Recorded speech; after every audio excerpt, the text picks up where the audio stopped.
Kita ke informasi lain, pemirsa, sejumlah kader Partai PDI Perjuangan Kabupaten Talaut melaporkan penyebar berita bohong terkait Ketua Umum PDI Perjuangan Megawati Soekarno Putri ke Mapolres Talaut.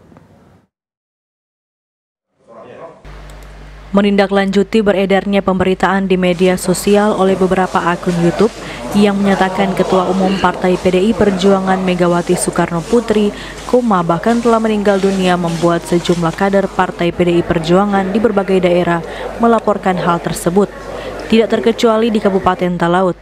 Terpantau sejumlah kader Partai PDI Perjuangan Kabupaten Talaut mendatangi Mapolres Kabupaten Talaut untuk menyampaikan laporan tersebut kepada Kapolres. Kapolres membenarkan adanya laporan dari sejumlah kader partai yang dipimpin oleh Sekretaris DPC PDI Perjuangan Kabupaten Talaut, Yakob Mangole, dan akan mendalami atas laporan tersebut.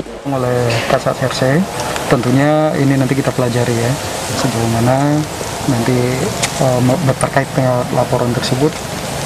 RC dengan kita nanti jajaran juga mempelajari terkait dengan berita hoax tersebut.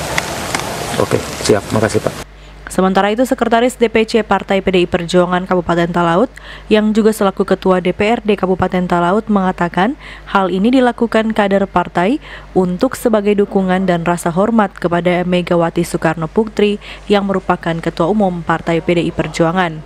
Kesempatan, jadi kita pengurus DPC PDI Perjuangan diberi perintah untuk menyampaikan laporan terkait dengan berita bohong, berita hoaks oleh 2 YouTuber dengan 1 TikTok terkait mengatakan bahwa Ibu Mega itu sudah meninggal dunia.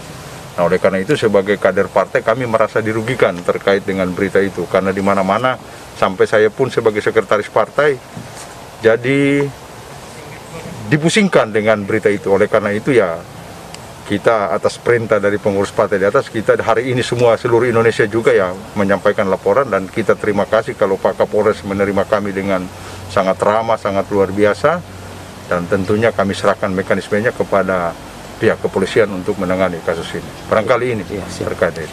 Izin Pak Kapolres. Ia pun berharap dengan laporan sejumlah kader partai di sejumlah daerah ini, pelaku penyebar berita bohong yang telah meresahkan masyarakat di Indonesia dapat diproses secara hukum. Alfred Tumanung melaporkan untuk Kawan Nuha TV.